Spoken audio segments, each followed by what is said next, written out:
Prospect Podcast. My name is Emmy Nixon. Today is December the 21st, and joining me in Austin, Texas, where I am also for the first time in a while, the Stack King himself, Michael Wing. What is up? Well, first of all, Emmy, it's great to be back. Our first pod in a couple of weeks. We've had a busy couple of weeks. I just finished up with my semester. I guess it was last Friday, and you just finished up as recently as yesterday, I believe. Mm-hmm.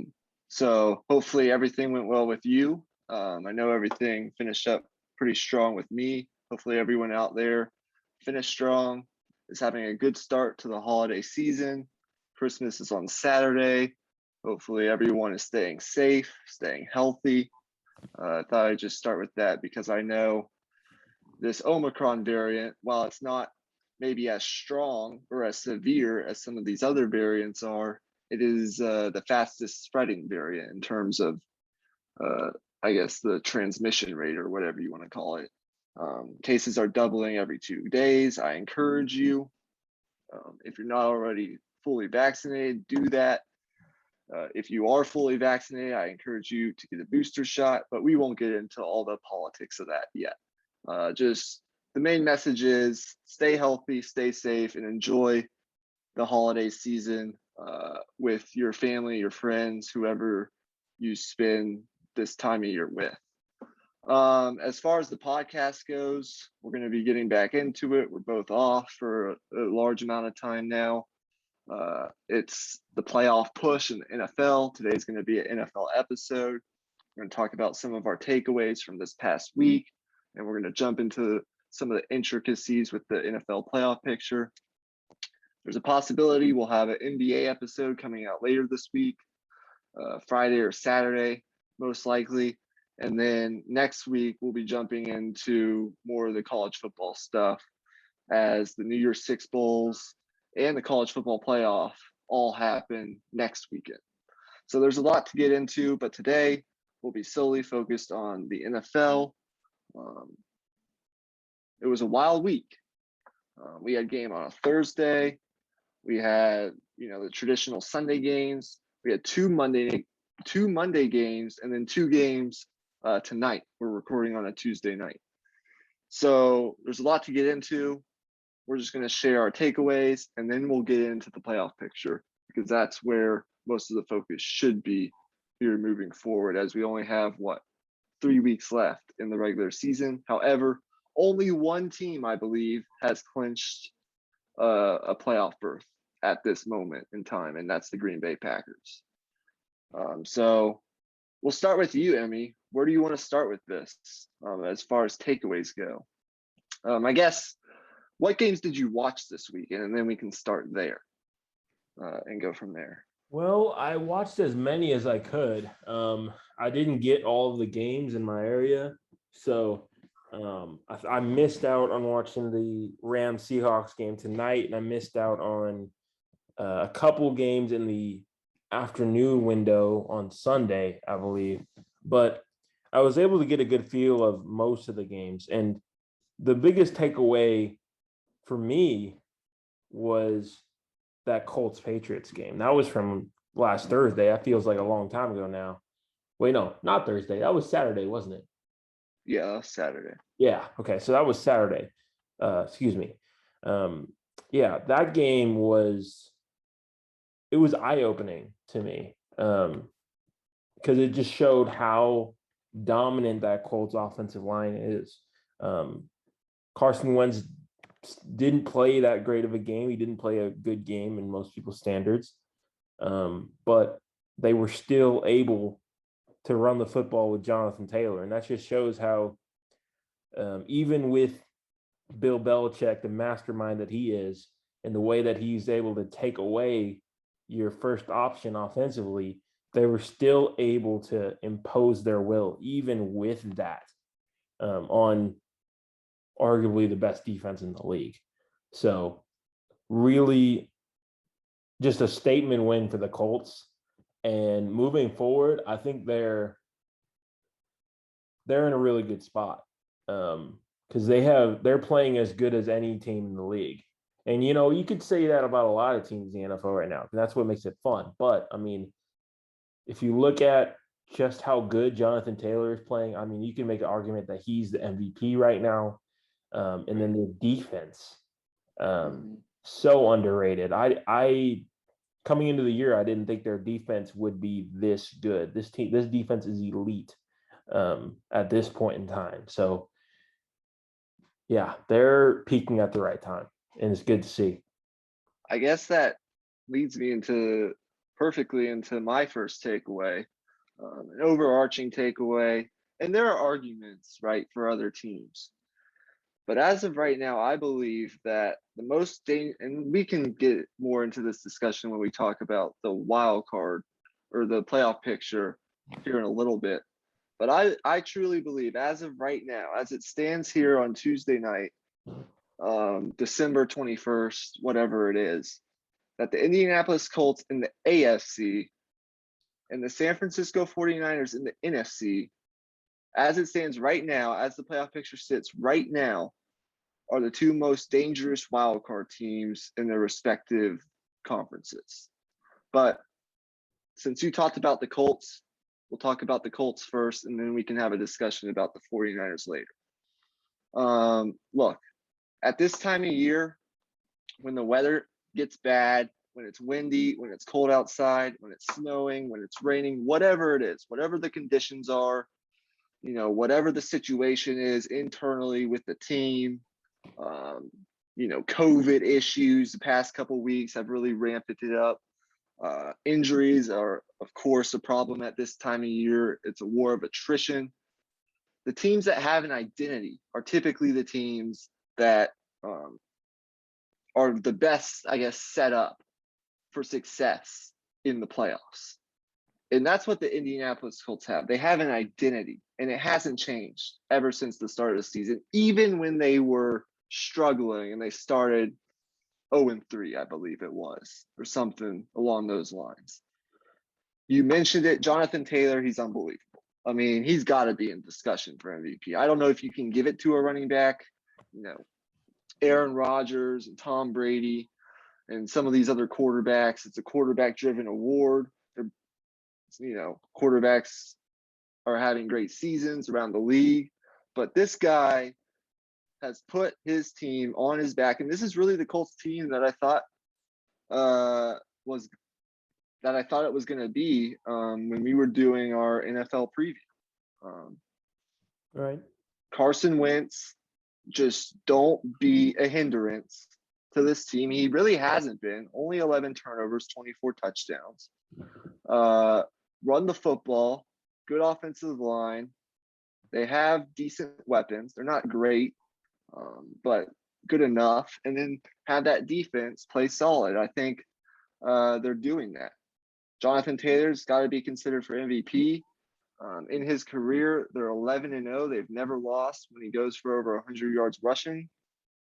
And their defense, much like the Cowboys in the NFC, they're playing well, but they're also playing opportunistic football and generating takeaways. They're tied for first with the Cowboys in terms of first turnovers in the NFL with 31 total so far this season. So they have a running game. The offensive line, as long as it's healthy, is doing a really good job. And the defense is creating turnovers and giving them extra chances. And when you have a running game and a defense, those are the two things that travel the best in the playoffs, especially in the AFC, where you're likely going to have to go on the road to a cold weather city, a cold weather place like Kansas City, New England, somewhere along those lines to get where you want to go, which is the Super Bowl. So I think it bodes well for the Colts. I think they'll keep this up. I think they'll be in the playoffs, and I think they're a danger to whoever they play come wild card weekend. Just one more note on Jonathan Taylor. Carries first in the league with 270, rushing yards first in the league with over 1,500, scrimmage yards first in the league with over 1,800, probably is going to get to 2,000. 17 rush touchdowns first in the league by a wide margin, 5.6 yards per carry first in the league. And he's also had 3 games this year where he's rushed for over 170 yards. The rest of the NFL combined has 2. So I'll leave it at that. And also, through 14 games this season, he's rushed for more yards than Derrick Henry had at 14 games last season. So there are all the numbers you need. He's the catalyst for this offense, and I think the Colts will be dangerous coming down the stretch. Right. And for Carson Wentz, I think at this point, you just got to kind of implement the Favre rule with him, which is basically you can just chalk up at least one turnover worthy play every game. It's not going to kill you, but it just is what it is, and you're just going to have to live with that. And that's okay because the Colts have the team to be able to make up for that with Jonathan Taylor and all those guys. So, yeah, I really like this Colts team. I want to talk about the 49ers for a minute. What are your thoughts on the 49ers? Because I feel like the Colts and the 49ers are similar in some respects. But what do you think about the 49ers? They're 6-2 over their last 8 games, and they've won 5 of their past 6. And I think the schedule sets up pretty well for them to get in as a wild card. What do you think? Well, I think it's going to be pretty challenging for them to move deep into the playoffs in the NFC, given the quarterback talent that they would have to face. I just have questions about their defense. Their defensive line is still really, really good. It's not quite what it was in their Super Bowl year, but I think they're still one of the top, I'd say top 6 or 7 in the NFL. It's the secondary as well as their new defensive coordinator. I can't think of his name right now. Former defensive back in the NFL. I can't remember his name. But I think at certain points in the year, his inexperience is really shown as a defensive coordinator, and which is okay. He's learning, but I think when it really comes down to it, I think that secondary can be exploited, as well as on the offensive side of the ball. The question really comes down to, are they explosive enough? Can they get the big play? We know that they can get those 15-yard chunks, those 10-yard chunks in the intermediate passing game and with the running game and with the trick plays to Debo and all that stuff. But when you need that deep pass down the field to stretch the defense, what are they going to be able to execute is the question. And those plays are very important. Even if you don't complete them per se, it's just the fact that you have the threat of them to keep the defense honest. That's what's the important thing. And right now, I don't think they have that threat. That's fair. I just think they play a similar physical brand of football. You mentioned their defensive lines, the strength of that defense, and it has been for a while now. Right. They have some solid players in the secondary. They have some solid linebackers, Fred Warner in particular. But, there's been injuries back there for a while now, and they haven't been able to stay healthy. There's not really, I don't know if you say chemistry. I don't know if that's the word for secondary, but there hasn't been a lot of continuity. We'll say that on that defense. But you talk about, the front four, they're getting a pass rush here pretty consistently the past couple games. Nick Bosa is still having a very good season, 15 sacks. I feel like not a lot of people are talking about him.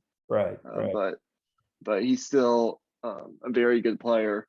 But I just wanted to give Jimmy Garoppolo credit where credit is due, because since week 8, and we know that he was hurt, and he was actually the 28th highest, or the 28th rated quarterback by Pro Football Focus in weeks 1 through 7. He was one of the worst in the NFL.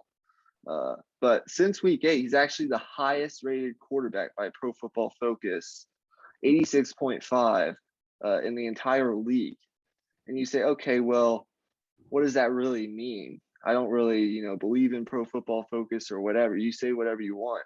Well, I'll tell you this. He has the fourth best quarterback rating in the NFL since week 8. And he also leads the league in yards per attempt. So you can't say he's checked down Charlie either. Right.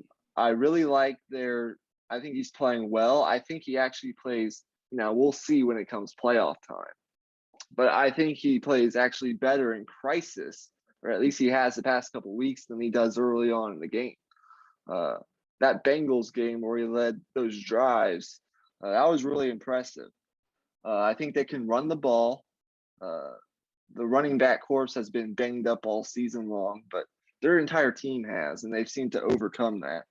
And I really like their receivers, Deebo Samuel, Brandon Ayuk. George Kittle is, of course, made an impact these past couple weeks. He's been a large part, or a big reason why they've been able to win some of these games. And I agree with you. I don't think they're necessarily a Super Bowl threat, but do I think with the experience that they do have, with the coach that they have, and with Jimmy Garoppolo playing this style of football where he's not turning the ball over and he's making the necessary throws and they're getting a pass rush, I think they could win a playoff game. I don't think that's a stretch. But look, I mean, they've been dealing with injuries all season. There was a point in time where they had lost, I think, 10 or 11 straight home games, but they've, overcome all these injuries. I think you just got to give them credit. I think they're going to sneak in as a wild card team, and I think they're capable of winning one playoff game. Right. Beyond that, who knows? Because then you get, you're going to have to go to Green Bay or go to Tampa Bay or face one of these more physical teams. But I think they're capable of winning a playoff game and maybe being a tough matchup for whoever they face. That's all I'm saying. Right, exactly. And I 100% agree with everything you said about Jimmy G. I when people were talking about him being trash and he's a backup and yada yada yada early in the season, I was like, no. Let's give him some time to get healthy and get himself acclimated or get himself reacclimated into the offense. And clearly over this past month plus, he's been very, very sharp. And you got to give him a lot of credit. And honestly, I think seeing Jimmy Garoppolo in a different uniform could be pretty interesting, especially with a team like maybe Pittsburgh. I think that worked really well, given that he's very sharp in the short to intermediate passing game. They've got a lot of dynamic weapons there. So I think Jimmy Garoppolo is definitely a starting caliber quarterback in the right situation. Oh yeah, I think given, some things go right, he has the right coach. He has, the necessary protection because he's not, he's very limited athletically. Right. But he's got a quick release. He's accurate, as you said, in the short to intermediate range of the field. He doesn't throw the greatest deep ball in the world, but I mean, you can matriculate if you have a good running game, a decent offensive line, and some good weapons. You can win games with Jimmy Garoppolo, and you can even get to a Super Bowl with Jimmy Garoppolo if you have a really good defense. I mean, we've seen it before. And to be honest with you, in that Super Bowl, I know we're 2020 is hindsight, but he outplayed Patrick Mahomes for a large portion of that game. It was until the fourth quarter where he missed that deep ball that probably would have won them the game. That really, has been his, I guess, His that's bugaboo. been ever since then. So, I mean, I don't have the exact record, but look at, if you get a chance, Kyle Shanahan's record with Jimmy Garoppolo and without Jimmy Garoppolo. It's ugly without him, and he wins about 75% of his games when Jimmy Garoppolo is healthy. So, I don't know, man. I just think they're set up to really give someone a run for their money in the wild card round, given that they do get there. And I think they're set up pretty well the way that they're playing to get there. But we should move on. Where do you want to go next? Let's talk about Let's talk about that AFC race a little bit. Okay. Things have really opened up for the Chiefs. Like it's basically like the Red Sea opened, and all the other teams just came flooding out, and the Chiefs were like, "Oh, wow, I'll take that." And they did. They're here. They are right back in the 1 seed. So, what are your thoughts on the Chiefs right now? And what's your take on some of these AFC teams that have been struggling lately, like the Titans, the Bills, the Ravens, those teams? Well, let's start with the Chiefs. Right. Remember the days of September and early October when Patrick Mahomes wasn't himself. He was turning the ball over. Their offensive line wasn't playing well. It was below average at best. They didn't have a running game, and their defense was on pace to be one of the worst in NFL history, allowing over 29 points per game. They were last in a ton of categories. Go look it up. They allowed 30-plus points in their first 4 of their first 5 games. In the game they didn't, they gave up 29 to Cleveland in week 1. I know this feels like an eternity ago, but yeah, those days are over. Enjoy them while they, people enjoyed them while they lasted, hopefully. They're back. They're once again the best team in the AFC. I don't care what anyone says. The return of Chris Jones on the interior of that defense has totally revitalized it's like made them a different team. Since week 8, the Chiefs have allowed 11 points per game, second best in the NFL, and they have the best red zone touchdown defense in the NFL, allowing touchdowns on only 36.4% of opponents' drives into the red zone. And they're also the best third down defense in the NFL. They're getting off the field. They're generating turnovers at a good rate, not a great rate like some of these other teams. They're getting a pass rush. And when Chris Jones is healthy, you can't score in this team. And look, I know Patrick Mahomes hasn't really been himself. This offense hasn't really actually hit its stride for a consistent stretch of games here yet this season, except when, they've played the Raiders. But what I saw on Thursday night in the fourth quarter and overtime with Patrick Mahomes gave me all the confidence I need going into the playoffs. Passed for over 200 yards, 3 touchdowns, no interceptions, led 3 75-yard game-time and game-winning touchdown drives in the last 10 minutes of regulation and that overtime drive. He's only the 4th quarterback in NFL history to accomplish such feat. I believe Dak did it once. Actually, Baker Mayfield did it once against Cincinnati, and then I forget who the other guy was, but it's on ESPN Stats and Info if you want to go look it up. I think right now, I trust them the most. They've been here. They look like they're gonna, possibly win out and get the first round bye. Everything's gonna have to go through Arrowhead once again. And with this defense playing the way it is, and that crowd noise, and that weather, with Mahomes playing solid, he doesn't even have to, play fantastic or be superhero. I believe they're once again the favorites to win the AFC.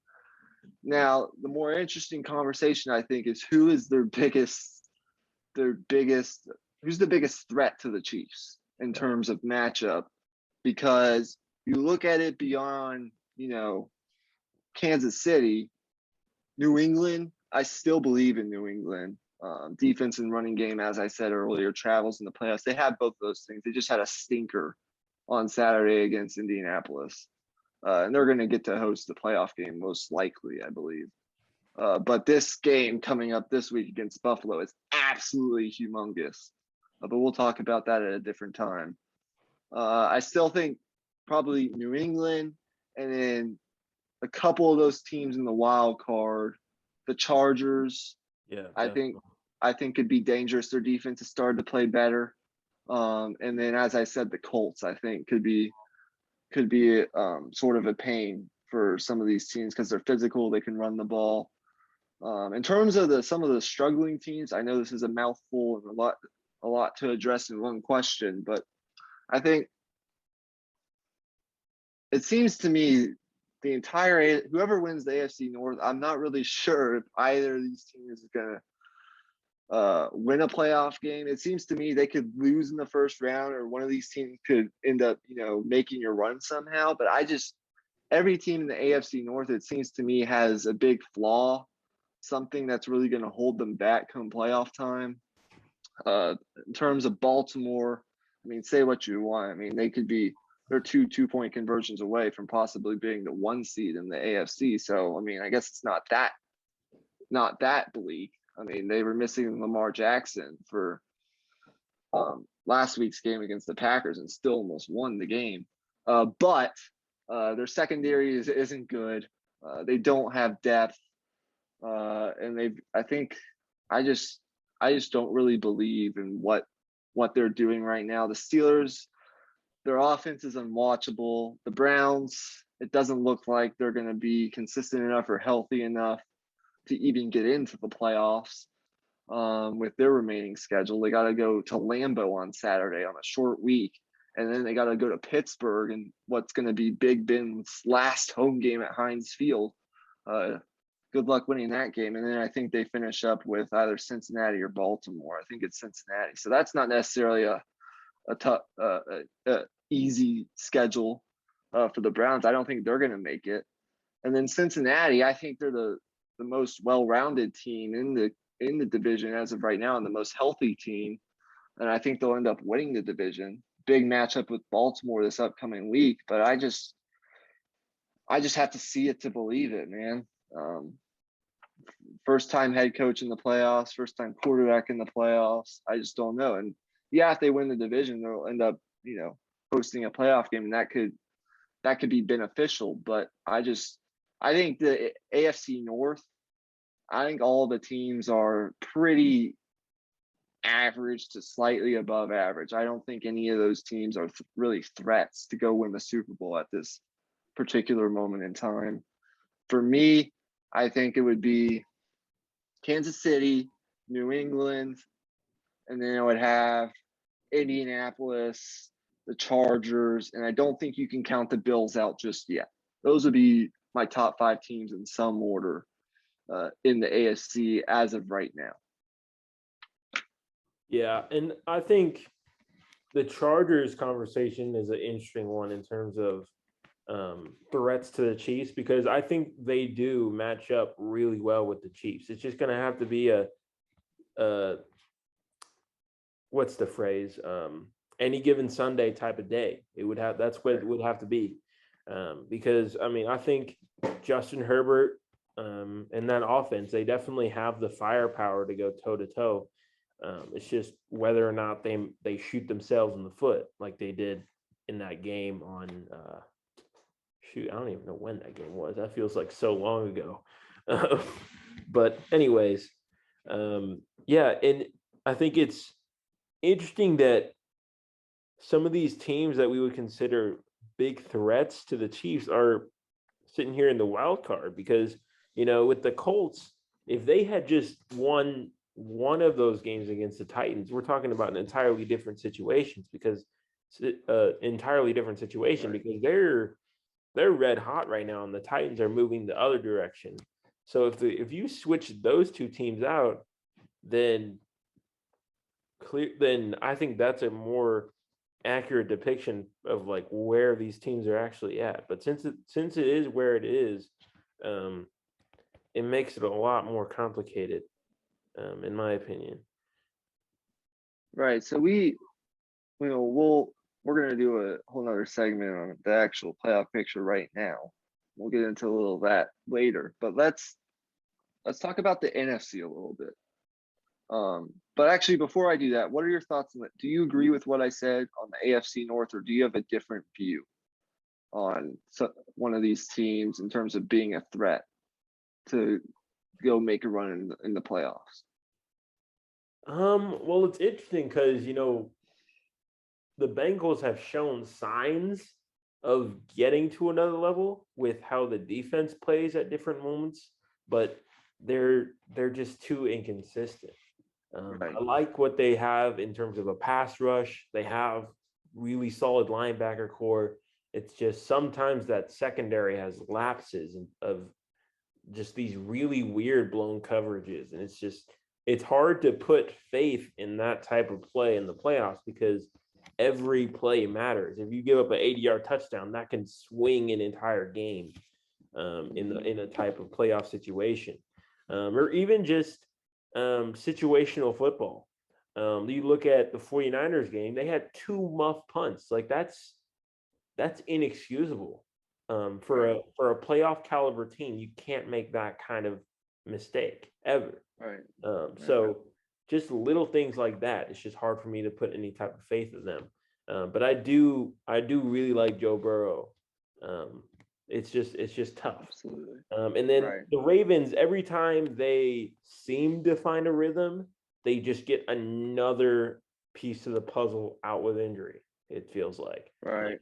A few weeks ago, Latavius Murray was really running the ball at a high level, and then boom, he gets hurt. Then they have to go to Devontae Freeman. He starts getting in their rhythm, and then Murray comes back, and then they have to flip it around again.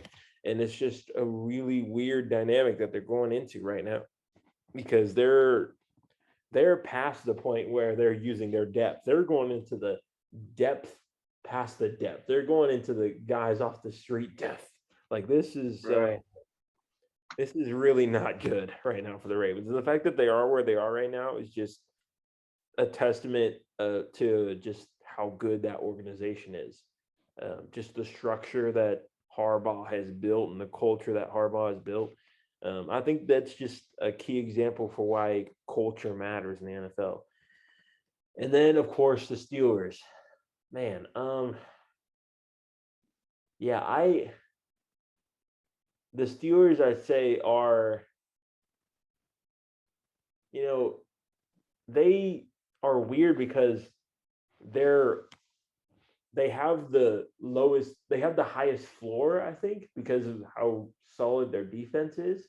But it's like they have that Bengal syndrome at the same time because they have those young players that make those boneheaded mistakes every once in a while as well. Like the whole Claypool situation, that's Right. like you look over at the Ravens, that doesn't happen, and that's just, it's I'm not going to speculate, but it is what it is, man. It's they've got that weird tendency to, I don't know, you know what I'm referring to. I'm not even going to talk about those, extracurricular things. To me, it's just amazing that they've won 7 games. I mean, have you watched their offense? It's like watching paint dry. Yeah. I mean, it's terrible. Yeah. It's absolutely terrible. I mean, and I don't even blame. You can't even blame Roethlisberger. Right. Like he's been one of the more consistent players on this team the entire season. He played good, all things considered. So look, they're still rebuilding their offensive line. I get it. They have a rookie at center who's still figuring things out. A 4th-round left tackle that they drafted out of Texas A&M. He's still figuring things out. They have all new pieces on this offensive line, or at least last year they had some continuity. So maybe, and Kevin Dotson, arguably their best lineman and most consistent lineman, the guard, has been out for the past couple of weeks, so that hasn't helped them. But the offensive line is hit or miss, drive to drive. Sometimes it's good, sometimes it's not. They have talented weapons, and Ben's not necessarily played, bad. He's actually played decent for what he is at this point in his career. And their defense, has started to look more like what it has been the past couple of years, which is get a pass rush, let TJ Watt wreck the game, and create a couple turnovers, and ultimately win the game that way. And that's what they did against Tennessee. Say what you want about Tennessee, they've really shot themselves in the foot the past couple of weeks. They've 13 turnovers in 3 games. They're on a 3-game losing streak, and they're going on a short week. And look, running the football, losing Derrick Henry hasn't really been their Achilles heel. It's been mistakes, turnovers, and just not finishing, not closing games. And they just haven't felt, they just don't feel. Maybe when they get Derrick Henry back, they'll be fine and they'll be a dangerous team. I just don't see it. Yeah, I don't see it either. You'd like But to be able to turn it on, but go ahead. But back to what I was saying about Pittsburgh. I mean, in the face of all of this, the offensive line is awful. You have a 39-year-old quarterback who's about as mobile as a mounted television. You have a bunch of young players who really don't know or haven't been instilled into the winning culture that has been established by the Steelers, of the Steelers franchise. Their oldest player on the offense in terms of the receiving corps was Juju Smith-Schuster coming into the season. He's 23 years old. And their defense, their run defense, losing Alualu and on the interior of the defense, not having Tuitt basically for the entirety of the season. Their run defense hasn't been the same. It's bottom half of the league. Joe Hayden's been in and out, and it's really a different secondary when he's in versus when he's out. And you saw that he was the guy who made the play to win the game against Tennessee, or a couple plays actually, to win the game against Tennessee. So I don't know. I do think they are going to win. I think worst case scenario is they lose out because it's not an easy schedule moving forward. And I'll give you your time to talk about the Cowboys since I'm taking all this time to talk about the Steelers. But I think the worst case scenario for Pittsburgh is they lose out, don't make the playoffs. They finish, I think it would be 7-9-1 at this point, which wouldn't be terrible, but it wouldn't be good. And they get a top 16 draft pick, potentially pick a quarterback, yada, yada, yada. Or I think they can win 2 of the last 3, get a little bit of help, and sneak into one of the last wild card spots in the AFC. And, if that happens, I know their offense is not really, something you want to sit down and watch on your Sunday afternoon. But look, if they're buttoned up, they've played in these games before. Mike Tomlin's a Hall of Fame coach. Roethlisberger's a Hall of Fame quarterback. They have the defense that can wreak havoc on any particular game. I mean, would you really want to play them? It depends on the matchup, of course, but yeah, I don't know. It would depend on matchup, but yeah, I don't know. You're right. You definitely have a point. I mean, Roethlisberger, if you really think about it, has been very solid, and you look at that throw he made, the Fryer moves at the end of that Vikings game. I mean, that was a strike. I mean, that looked like old Big Ben, like just that piss missile arm. That ball was moving. So we've seen, he's shown some things. We'll talk about Ben once the season finishes up, whether they make the playoffs or not, because I do think everyone's talking about, I don't know if you saw it, but where he got the QB sneak for the touchdown, and he went down the tunnel, sat down, and I don't know if he was praying or whatever, but I think people are looking way too far into that. I think he knows this is his last this is his last ride. He hasn't come out and said it publicly. There have been rumors within the organization that it is. They're already, doing their due diligence on guys like Kenny Pickett and Matt Corral, I believe, in terms of this up.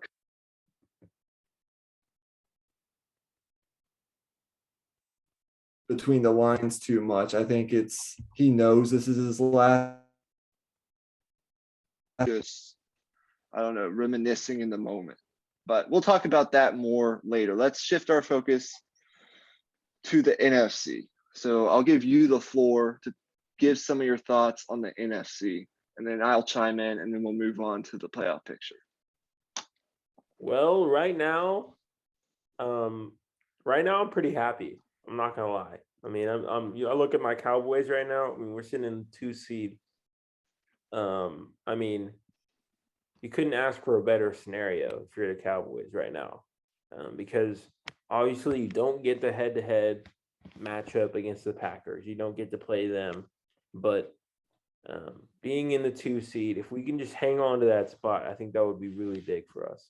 But you asked me about the NFC in general. Sorry, I went straight to my Cowboys. But yeah, the whole NFC, the Packers in the 1 seed, Cowboys in the 2 seed, Buccaneers 3, Cardinals 4.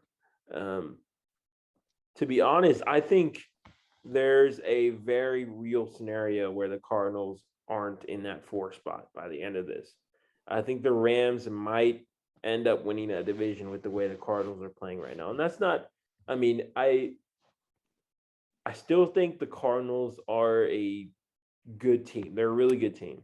And you don't start the way they started the season without being a good team. I just think some of their, with the injuries that they've had, some of their weaknesses are showing up a little bit more now that those injuries have started to happen. And, I think these last few games, Cliff Kingsbury has gotten out coached. They've gotten out physical, and that's not a good combination going into the playoffs. So over these next few games, they've got to right the ship and get back into the groove, or this could get pretty ugly. Then looking at, I mean, we already talked about the Niners. I think this group of teams in the hunt is pretty interesting, actually. Minnesota, Philly, New Orleans, and then Washington kind of all the way back at 6 and 8, kind of out of it at this point, unless they win out. But I still think that race for that 7th spot is going to be really intriguing, because I think those 3 teams, are pretty even. So it's just all going to depend on who's able to win the close games to close the season. Right. It's interesting. You mentioned the Packers, and I mentioned them in a monologue a couple weeks ago. I still believe that they are the best team in the NFL when they're healthy, and they're getting Jair Alexander back here for the stretch run. So that will only help. I think they can play physical. They can win multiple ways. Aaron Rodgers has been the most consistent quarterback, I think, in the conference, even dealing with that painful toe injury that he's been dealing with the past couple of weeks or the past month or so. They can run the football. They can throw it. Their tight ends are contributing in multiple different ways. I think they're multiple offensively, and that's important. They can attack you in so many ways. We know what Aaron Rodgers is. They're likely going to have home field advantage. I mean, I think I would give them the edge at this point, but who knows? Dallas is still in the hunt. Tampa Bay is still in the hunt for that. But, you'd obviously love for the NFC Championship to have to go through Lambeau, or at least I think Packers fans would. And their defense, the way that it's played, overcoming so many injuries, I think they have to be the favorite in the NFC at this point. And then we get into this middle-ish group of teams right below the Packers. that all have their redeeming qualities. I mean, we still know, despite some of the struggles, that Dallas is going to be dangerous, explosive offensively. I think they'll figure it out here coming down the stretch. They just got to get healthy. And when they run the football well, we know what Dak's record is when he gets a good running game. He's pretty damn good. And that defense, Micah Parsons in the Defensive Player of the Year conversation. He does a little bit of everything. He's been a difference maker. DeMarcus Lawrence and that defensive line has been fantastic. Has single-handedly won them some of those games the past couple of weeks, in my opinion. And obviously their secondary is still opportunistic. So I think, the question with Dallas is obviously, I guess, I don't know. Do you trust them to win the playoffs, I guess? And then with Mike McCarthy, although he's been there, done that already in his career. Tampa Bay, I mean, I think they're good, but I still don't really like what they have going on in that secondary. I think it's very vulnerable. I think their defense is very dependent on generating a really good pass rush. And look, I mean, Tom Brady's had a great year. He should be in the MVP conversation still, but there have been some games where it just doesn't look very good at all. Tristan Wirfs, who's been a great draft pick for them and has really cemented their offensive line, he got worked on Sunday night.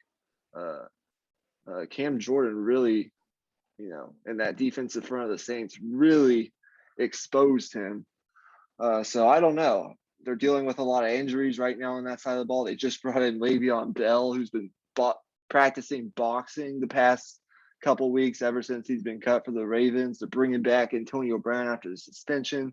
Mike Evans is hurt. Chris Godwin's out for the season. Leonard Fournette is hurt. I just don't know what to think of the Buccaneers right now. And then the Rams, who had kind of this mid-season lull, they kind of went away from what they do well, which is run the ball and then play action off the running game. They've looked a lot better the past couple of weeks. They're heating up at the right time with the strong arm quarterback in Matthew Stafford, and a great coach in Sean McVay. So I think it's the Packers, and then pick whoever you want out of these next group of teams to challenge the Packers. And then you mentioned the wild card race. There's obviously some interesting teams in there. I mean, Minnesota, they're in it at 7-7. The Saints are in it in 7-7. And I actually believe that if the Saints had Michael Thomas, and I know this is ifs and hypotheticals, and it really doesn't matter at this point, but if they had, another receiver and maybe, Jameis Winston was still playing, I think they would be a really dangerous team with the way their defense is able to play. But I just don't see Taysom Hill. I mean, you're not winning a lot of other games scoring 9 points. That was actually the lowest scoring game in the league, I think, in the past 4 years, if I'm not mistaken. Something along those lines. And then I just, Philly, they've overachieved. I'll give them that. I think Nick Sirianni's done a pretty good job here in his first year. Jalen Hurts, he's actually done a good job with Jalen Hurts. If you look at what Jalen Hurts has done, he's basically been the same player as Carson Wentz in terms of their statistical output. If you look at their statistics, they're very, very, very similar. 24 touchdowns, 10 interceptions, throwing for over 3,000 yards. Could probably get to 4,000 if he has a couple of big games here down the stretch. And we know that they're good in the trenches and they can play physical and run the ball. So, I mean, if they get in, I don't know. But I just don't see any of these teams, even though, unless Minnesota gets their crap together, and, because we know that if they get Thielen back, they're explosive offensively. But do you trust Kirk Cousins? Do you trust Mike Zimmer? I sure don't. So I think it's really the top 4 teams. That's the cream of the crop, excuse me. And then the 49ers, I think, are a possible dark horse, if you will. But that's just my overall, I guess, outside view looking in on the NFC. I do want to talk about something else, though. I want to talk about the Bears because I was watching last night the Vikings and the Bears. Yeah. And I don't think I realized how bad the Chicago. I came away from last night's game feeling really, really, really bad for the Chicago Bears fan base because I didn't realize how bad the Bears actually are. They've been on prime time 4 games this year. They're 0-4. Last night against the Vikings, they had 4 drives into the red zone, 6 drives into Minnesota territory, meaning crossing the 50-yard line. They scored no touchdowns until the very last play of the game, which I don't think was even a touchdown, but they called it a touchdown anyway because I think the referees felt bad for the Bears. They had 3 turnovers, very undisciplined, multiple not very avoidable penalties. Their offensive line is trash. I do think Justin Fields is the right guy if you build an actual team around him. But Allen Robinson can't stay healthy. Their best receiver is Darnell Mooney, who, give him credit, he's finding ways to get open, and he's been their best weapon offensively. David Montgomery has been in and out of the lineup. And they're just undisciplined, bad offensive line, bad mistakes, can't score when they get into the red zone. And it's sad because their defense still has redeeming qualities about it. It's not as what it once was, a couple of years ago, one of the best defenses in the league. But you look at a guy like Robert Quinn, who I believe is top 5 in terms of sacks, having a really good season at his age. I really like their linebackers and Ogletree and the other guy. I'm forgetting his name.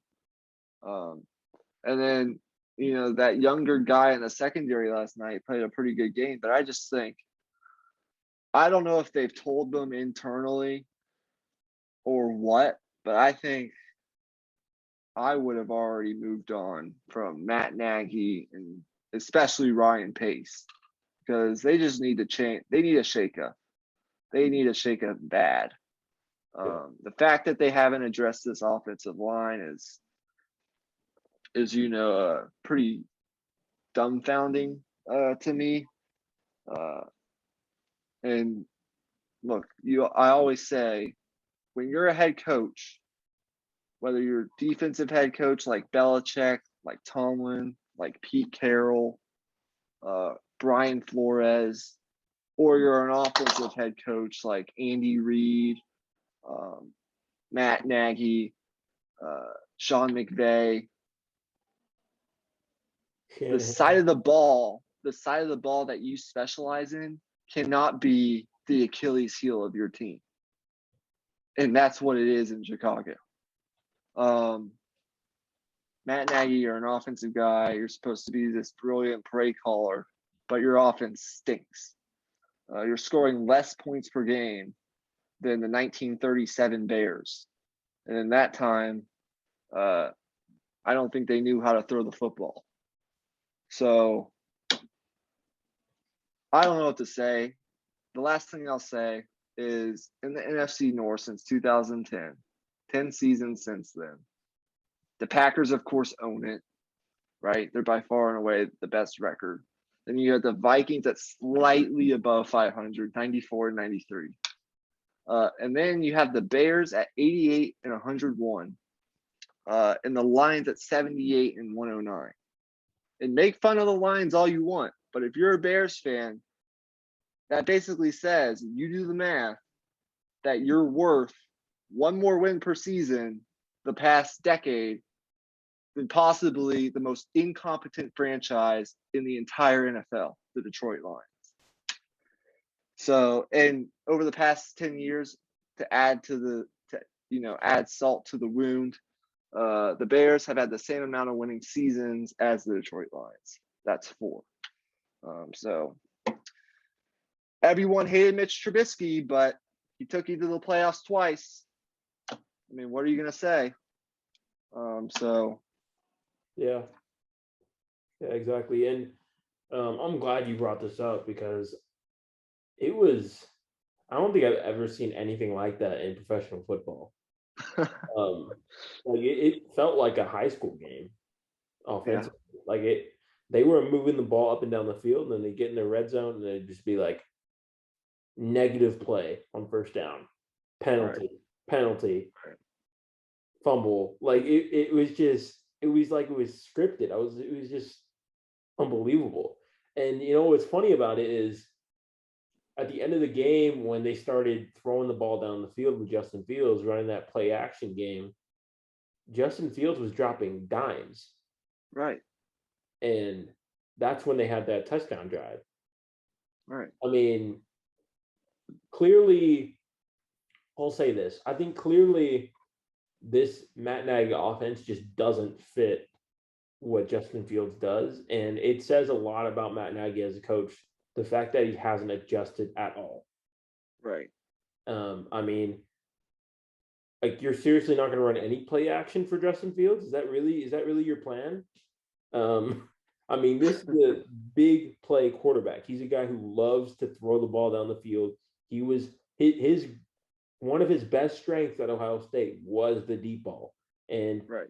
I don't think they threw the deep ball one time that entire game. Right. So yeah, they're a tire fire. I don't really know what else to say other than I think it's time for a change, both in the front office and possibly at head coach. I think it's going to happen. We've already seen a couple head coaching vacancies here open up. I mean, the Raiders are going to have one. The Jaguars are going to have one once again. And there's probably going to be, some others. We can have a conversation about that another time. But they need a shakeup, a big time shakeup. The only way things are going to change, I mean, the definition of insanity is doing the same thing over and over again and hoping for a different outcome, hoping for different results. And this isn't going to work. And to be honest with you, the fans of Chicago deserve better. They do. Say what you want about the Bears, hate them or love them. They deserve a lot better than what they're getting. Chicago's it's a great sports town, a lot of history. The Bulls, we know, the Cubs winning the World Series all those years back. The White Sox are now good. And the Bears, of course, have had their moments. But this isn't going to cut it. But go ahead with what you were going to. Yeah, and to throw everything on top of that, they're lucky to just have the offensive line they have is the crazy part. I mean, when they called up Jason Peters, that dude was on a boat at his lake house or something, like chilling in retirement. And they're like, yo, Jason, you want to play one more year? And he was like, okay. I mean, just complete luck. I mean, right. Wow. Just wow. All right. It's a mess. Yeah. But let's just move on. We're going to save that for when the season's over, those conversations. And we'll move on to talking about the playoff picture. I think we've addressed what we want to address as far as takeaways and overall talking about some of these teams. But let's talk about the playoff picture as of right now. So do you have it pulled up? Can you tell us what the playoff picture, how it stands right now? Yeah, I have it right here. So in the AFC, the Chiefs would get the bye as it would stand right now, and the Patriots would play the Bills in New England. The Titans would play the Chargers in Tennessee. the Cincinnati Bengals would play the Colts in Cincinnati. So some interesting matchups there. Right. And then in the hunt, you have Baltimore at 8-6. They play Cincinnati this week in a huge game. You have Pittsburgh right behind them, half game behind them, 7-6-1. And then you have this group of 7-7 teams, the Raiders, the Dolphins, who say what you want, but they're after starting 1-7, they're 7-7 all of a sudden.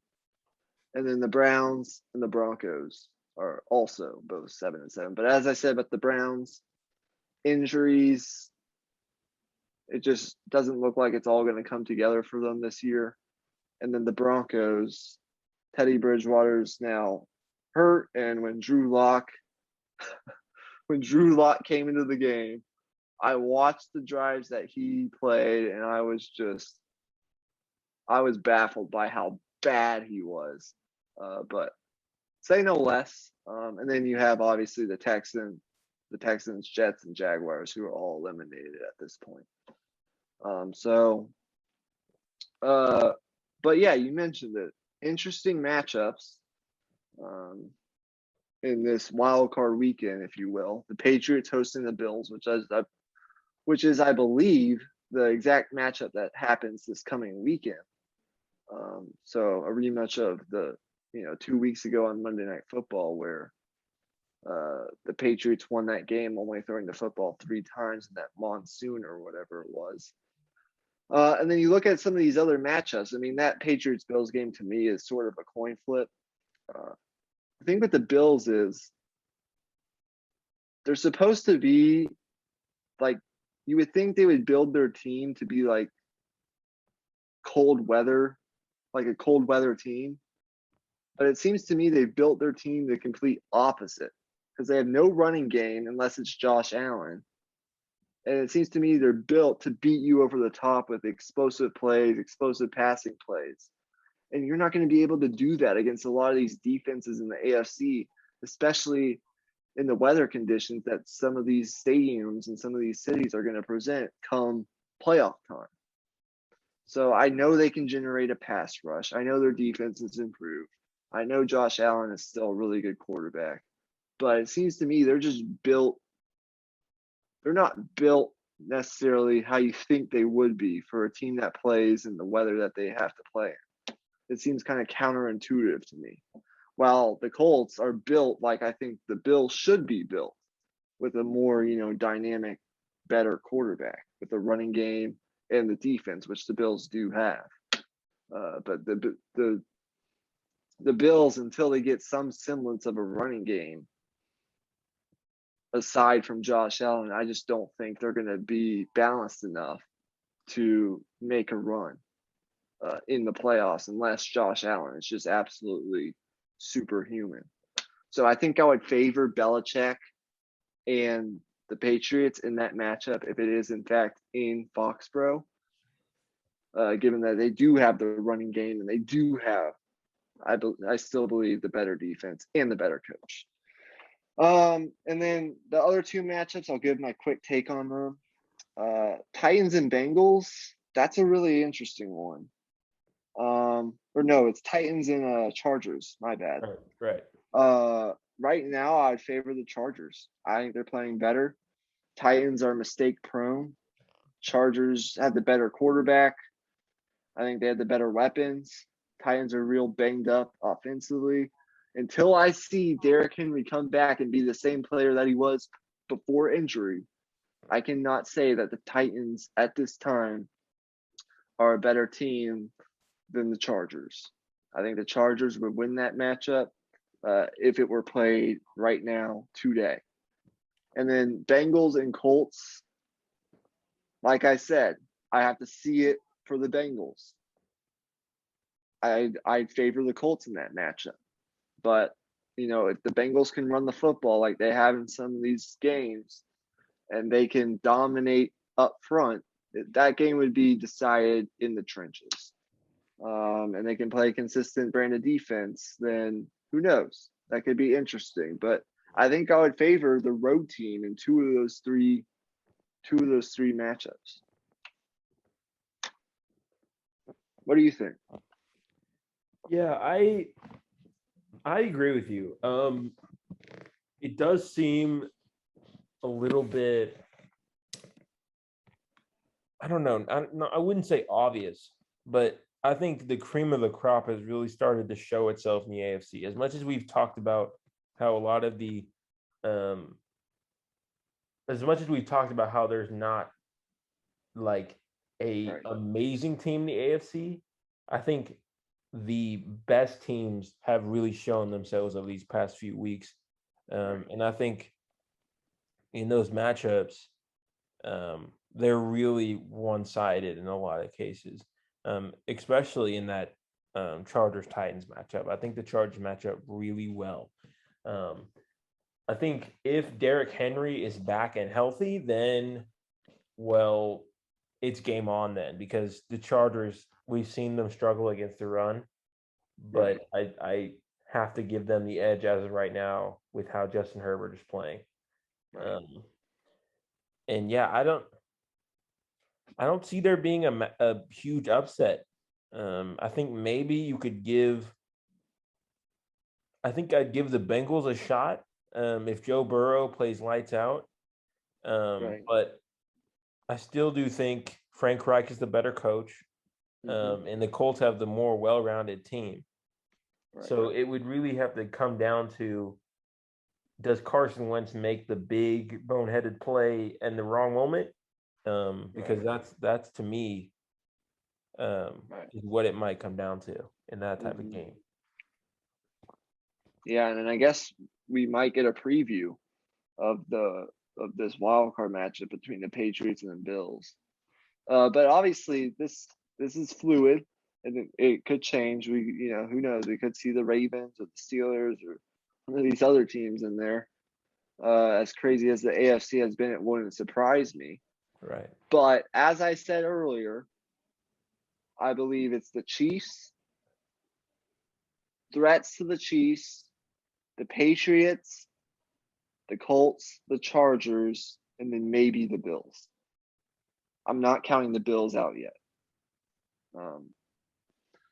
And then I have to see a drastic change in, the Ravens, the Steelers, or one of these other teams to believe in one of those teams down the final stretch of the season. But in the NFC, the Packers have already clinched the North.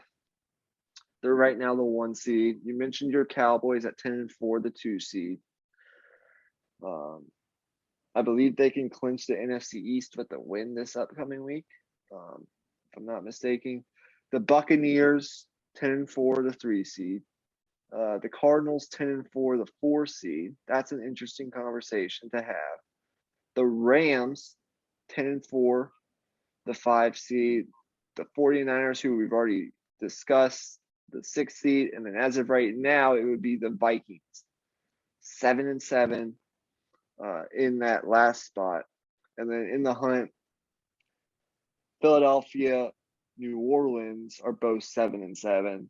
And I think at this point, barring a major run by one of these teams, Washington, Atlanta, Carolina, and Seattle, while they're not mathematically eliminated, they're all but out of it at this point. So what do you think? I mean, you have Cowboys, Vikings, you would have Buccaneers against the Niners, and then you'd have Cardinals, Rams. Yeah, I think all 3 of those matchups are really, really good. Let's look at this Cowboys Vikings matchup for a second, because I think I would give the Vikings a good shot in that game. It's really not hard to know what you'll get from the Vikings week to week, but we do know that they can beat anybody and that they're really really prone to getting themselves into close games no matter what. So knowing that, in a playoff scenario, a lot can happen. Just knowing that you'll have a chance at the end of the game, I think to me is worth something. Right. Whether it'll get it done when the time comes, that's anyone's guess. But I think I would give them a shot in that game, just given how this Dallas offense has struggled a little bit. I think it could go the Cowboys' way a little bit more strongly if their defense really, really pins their ears back and rushes Kirk Cousins well, which is definitely possible. But I think that would be a pretty close matchup in a one-game scenario. So, and then the next game, Buccaneers and 49ers. That's interesting to me just because of the storylines. I mean, Tom versus Jimmy Garoppolo. I mean, I think that's what a lot of people thought we would get in the Super Bowl in 2020 when the Patriots lost early. But yeah, I mean, just can the Buccaneers get their secondary healthy enough? And how good is this 49ers intermediate passing game when it comes playoff time? Like, will it be sharp enough to get it done when the lights are on, the brightest? Which I think they will be able to move the ball against this Bucs team. I feel pretty good about that. I think running the ball will be a little bit tougher, especially if Vita Vea is healthy, and with the linebackers that the Bucs have. But I think Jimmy Garoppolo will be able to get his yards in that type of scenario, in that matchup. I don't know why I keep saying scenario, but next game. Keep going. Yeah, Rams and Cardinals in Arizona. Man, that's just a coin flip. I mean, two teams that split the regular season. I mean, that's anyone's best guess. I mean, I think the Cardinals, if I were to project where they would be at going into wild card weekend, I think they would probably be on more of the downturn. I think there probably is a scenario where this game is played in SoFi Stadium. I agree. So in that scenario, I think I would give the edge to the more experienced coach, the more experienced team in the Rams. Given the fact that they will have a few more weeks to gel in that front seven with Von Miller and Aaron Donald and Leonard Floyd and all those guys. I don't really see how that front seven won't be able to affect the backfield. I mean, no matter how well that Arizona offensive line plays, I think there comes a point in time where Kyler Murray's height matters. I think he'll be able to make the plays, but I just think if they are able to condense the pocket like they were able to in that last matchup, then it's going to be really tough on the Cardinals. It's just funny to me because it seems like in the NFC you have a lot of dome teams, a lot of warmer weather teams, the Cowboys, the Cardinals, the Rams. That game will be played in a dome no matter what. The Vikings are a dome team. The Niners are a warmer weather team. Whereas in the AFC, you have the Patriots, cold weather. The Chiefs, cold weather. The Bengals, it can get cold in Cincinnati. The Bills. To an extent. Yeah, I mean, so I just find it funny how that works out. But in terms of the matchups here, look, I think you're right.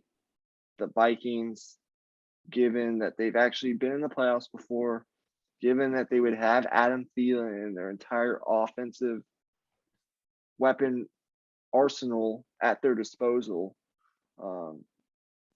with a chance to win that game, they would have a chance. But I think Dallas would find a way at home to win that game, given I think they would find a way to pressure Kirk Cousins, force him into a couple mistakes, and ultimately produce enough points to slide by. But it's wild card weekend. It's not going to be easy, no matter who you play, if you're not buttoned up and ready to go.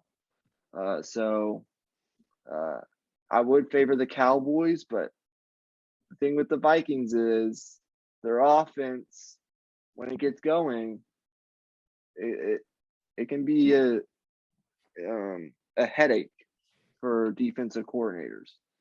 And then Buccaneers and 49ers, man, that would be good. That Brady against Garoppolo storyline would be absolutely fantastic. And then just the physical styles of play that you would have in the trenches. That Niners defensive line trying to pressure Brady, and then that Buccaneers defensive line and front seven trying to pressure Garoppolo. It would be fun to watch. I think the 49ers could definitely make a game out of it, but I would favor the Buccaneers. And then you talk about the Cardinals Rams. I think it would be flip-flopped the way that it's going.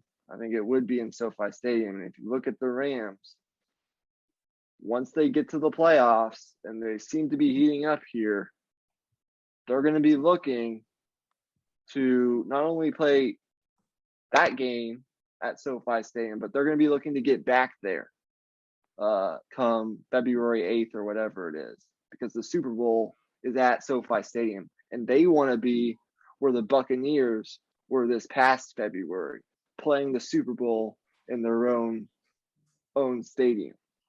So I think that adds a little extra motivation, even if they don't say it.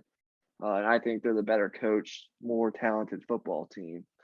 So I would favor them there as long as they stay true to their identity, and Matthew Stafford doesn't make any of the mistakes that he seemed to make in like that middle portion of the season that cost them a couple winnable games, in my opinion.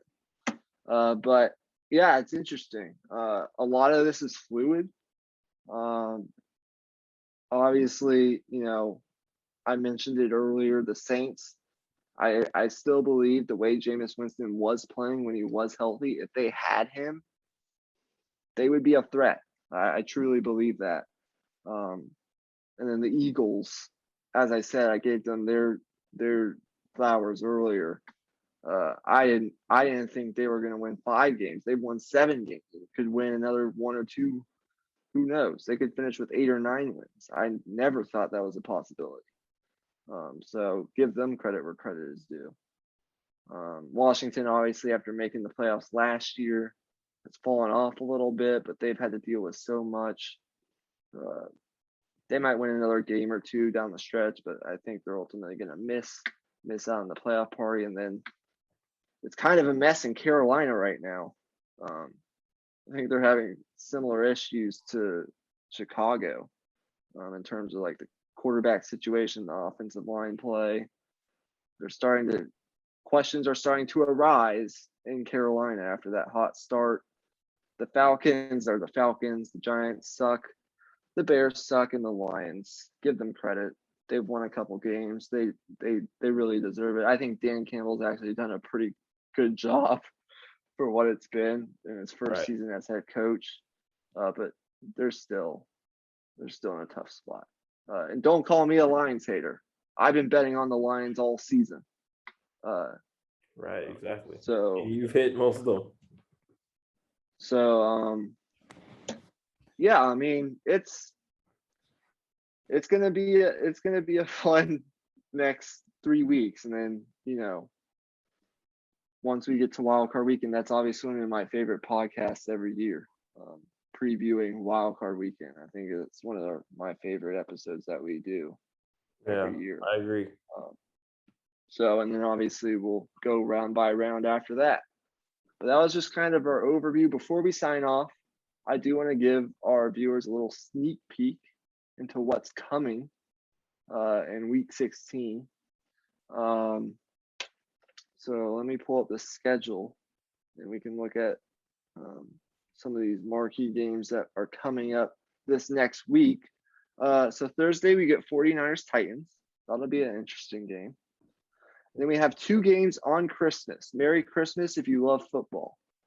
Browns at Packers, and then Colts at Cardinals is the nightcap. Those are your 2 Christmas games. And then on Sunday, we get Rams Vikings. We get Bills Patriots. We get Ravens Bengals.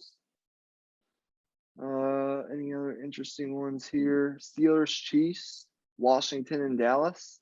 And then the Monday night is Dolphins and Saints. 2 really interesting 7-7 football teams. Wow. And at that point, they would already know all of the other results. Right. That no games are postponed. But yeah. So that'll be a big game. Exactly.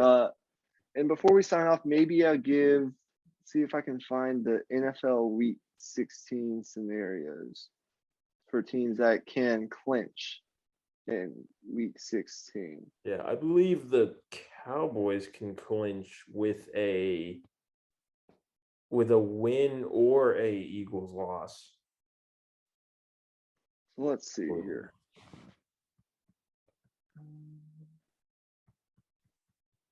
Let's see if I can find. Well, maybe we'll just I believe we're going to record an episode on Thursday. So maybe when we make our picks, we'll just run through the scenarios at that time. Yeah. I'm not going to be able to find them quick enough. And then we'll probably some NBA. But for all of you out there, thanks again for listening. We really appreciate it. Make sure to hit the like and subscribe button. Emmy, do you have any closing remarks, and then I'll sign us off? Well, I just want to address the whole face cam situation. Yeah, I had a little bit of a camera issue and a mic issue. So you will be seeing my beautiful face momentarily. Don't worry, fans. You will be seeing me soon. I just got to figure out my setup for this new house. So yeah, this is just temporary. No big deal there. Yeah, so we'll be back soon. Getting back into the groove of things. It's a crazy time in sports. As I said at the beginning, stay healthy, stay safe. Enjoy the holidays with your family, your friends, whoever you may spend the holidays with. And we'll see you soon. And just like the Chicago Bears, just like the Chicago Bears hopes at a playoff berth, and General Manager Ryan Pace and Matt Nagy at the end of the season, we are gone. Peace out.